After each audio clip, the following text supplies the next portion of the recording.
Hey everyone, it's Nikhil Prakash here to talk about feelings.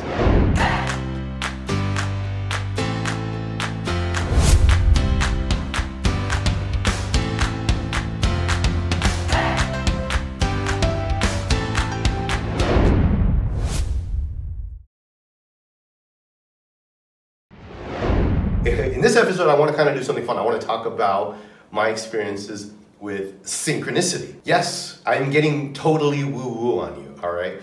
The best book on synchronicity I've probably read until now is Deepak Chopra's The Spontaneous Fulfillment of Desire. So I'm not going to do better than him, so I'm not here to talk about the metaphysics behind synchronicity. I'm just here to talk about my experiences with it and how it's so different than that very dense place of force, which I generally find, which to me generally leads to procrastination when I'm trying to force myself to do something, right? It's very opposite of allowing things to happen, allowing myself to do something with flow. So when I'm personally in flow, I notice I'm in kind of the rhythm of the universe, because what matters is that are you feeling in flow? And flow is something that whether you believe spiritually or not, we've all experienced flow in one way or another.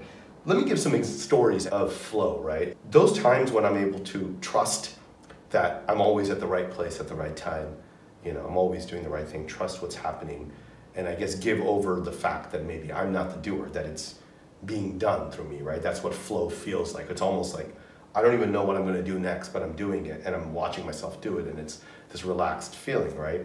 So I drove Uber for over 3 years, probably 3 to 5 years, on and off, more or less, but I drove it for a long time. For a while in the beginning, I was fighting that, right? Because I had learned from my dad and from my background, no, you should get a tech job. You're a bloody Indian, man. You have a computer science degree.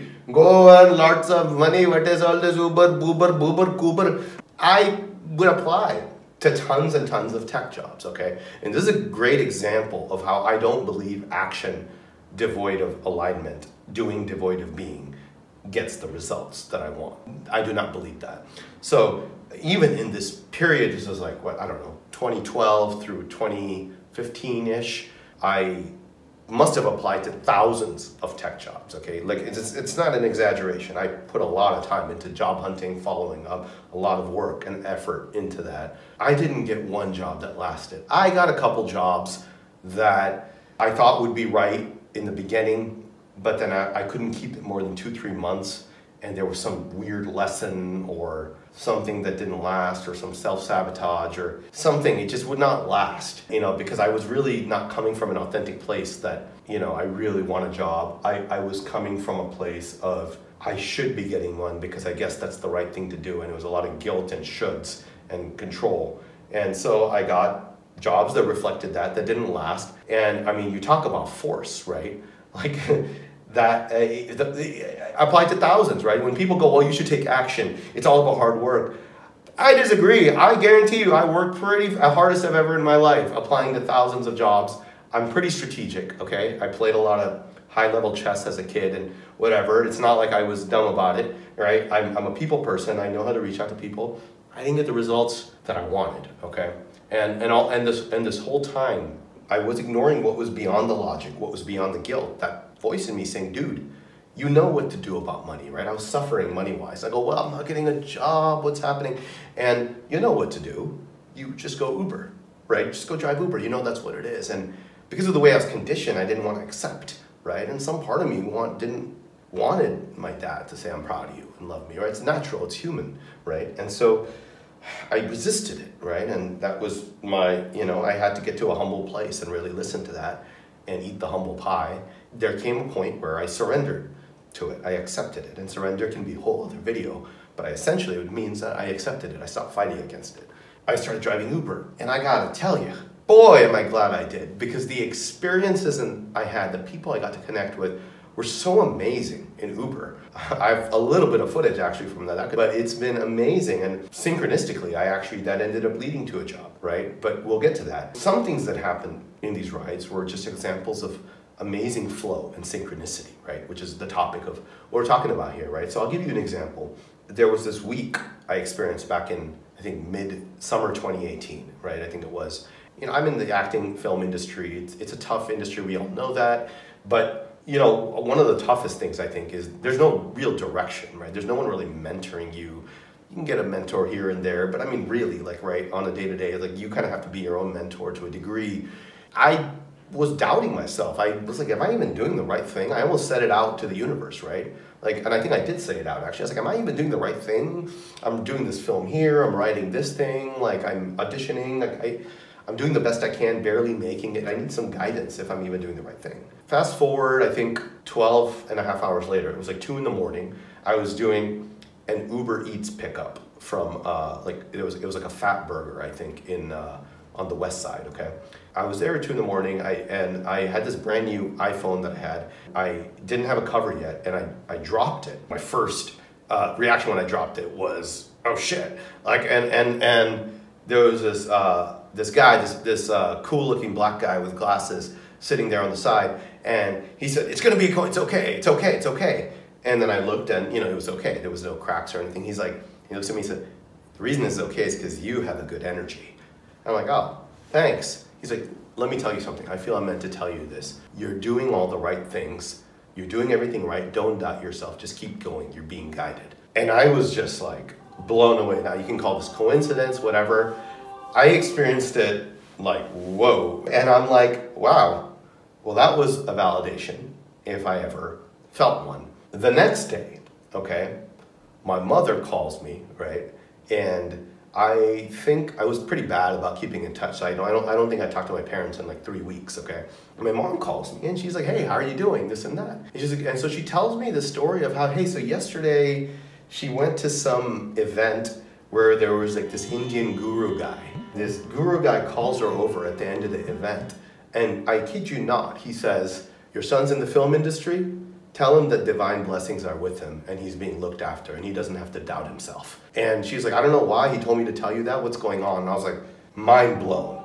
I'm like, okay, I will trust, right? Because I get pretty hard on myself. I'm like, I'm not, you know, I'm not really a doer by nature, but I was trained to think I should be a doer. I'm more of a beer, right? And I feel at home when I'm trusting and allowing things to happen rather than forcing and making things happen. And I was doubting myself, truthfully, right? Because the message is always one way.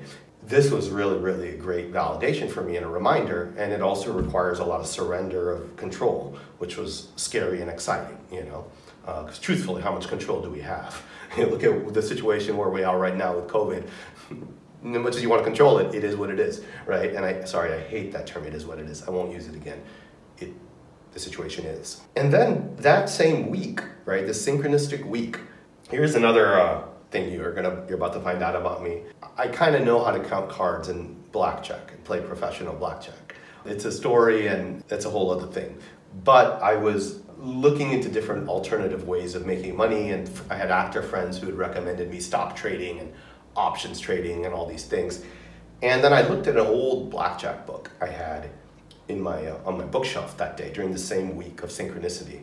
I looked at it and I literally said out loud, I just wish somebody would give me $50,000 to go count cards in blackjack. I just wish someone would invest in me like that. I would rather do that than investing because I know a lot more about that than I know about how some particular company is going to do next quarter. I just said it. I didn't think anything serious about it. I just forgot about it. 24 hours later, I think, or like, you know, somewhere close to that. So it was like 2:30 in the morning. I had just done my last ride. Now I had this rule, right? Because here's another thing. I thought I have to be disciplined in order to be a good boy and be productive and disciplined. You need to be disciplined to be successful. Not bad advice. Just my mind takes it the wrong way.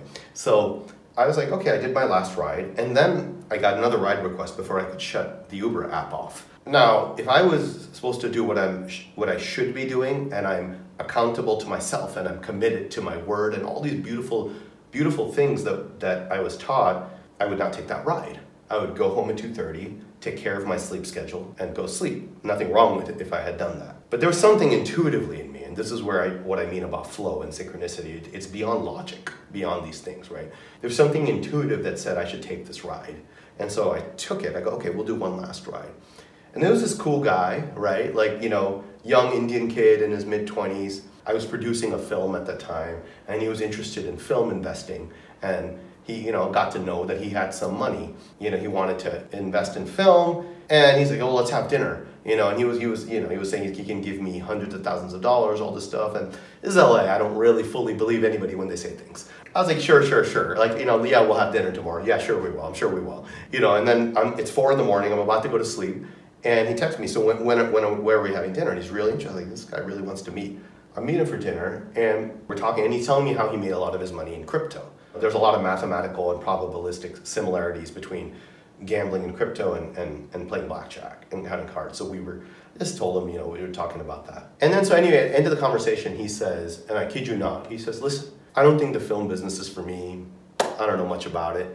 I don't really want to invest in it. How would you feel if I gave you $50K to count cards? Now, I did not ask him this, okay? I did not expect this. I thought I was having a meeting with him to talk about investing in a film I was producing, okay? Purely, everything else was pure conversation just between two guys getting to know each other. And I just froze, and I was like, why would you say that? And why that specific number? Why 50K, you know? He's like, I don't know, feels like the right number. Is that enough? I go, that's enough, you know? And then I was like, why do you want to do this? He's like, it sounds like fun. You know, there's something about you that I trust you, even though we just met. And I know you're gonna take care of my money and you're gonna do the best. And I really fought him, actually. I tried to convince him not to do it. I said, listen, you could lose all this money, right? There's no guarantee of winning and blah, blah, blah. He invested anyway, and then we started this venture. We're up $4,000. I know. I was like, what? And I trained with the former head of the MIT blackjack team, and he's you know, he basically staked me to go count cards, like, as a business. And that's a whole other story, which I do have some footage, by the way, of me getting kicked out of casinos and that kind of thing. So that's synchronicity. Hey, all right, so that is synchronicity. Now you may be asking, what do I do to tap into the synchronicity? And there's so many things I can talk about with this. Pay attention to the upcoming videos. I have one video on the beach with my buddy Jerome that's gonna help a lot. Ultimately, this comes down to self-trust, right? So for right now, see if you can pay attention to your thoughts, right? Differentiate between that voice that says you should be doing something or that's trying to make you do something out of guilt or obligation or control, and that quieter kind of impulse that kind of pulls you to do this, you know, almost like a whisper. And you can take breaths and clear your mind and wait for an impulse. If you're more concretely, spiritually, or religiously inclined, you can ask God or the universe, hey, how do you want to use me now, right? And wait for that impulse. Just start doing something, right? And trust that kind of, we have an inner GPS that even if it's the wrong way to go, and there's no such thing, you'll be redirected, right? The GPS is always rerouting, like a river that goes around a rock, right? Like you will find your way. And this is something I'm really, you know, I still work with, and it's still a daily practice that I stumble a lot. So be easy on yourself. It's really about differentiating between that voice of the ego and the more quieter, truer voice, really practicing that self-trust, whether that you call that trust in your gut, trust in your intuition. It's really, you know, practicing that. And some days that voice is clearer than others. Nobody's in synchronicity all the time, so chill about that. I know I get hard on myself about that. But for right now, just pay attention to those thoughts, those impulses. Keep self-trust in mind. I know that's vague for now, but that's enough for now. We're going to talk about this, keep the conversation going as we go, all right? Let me know what your experiences are in the comments, and I will talk to you soon.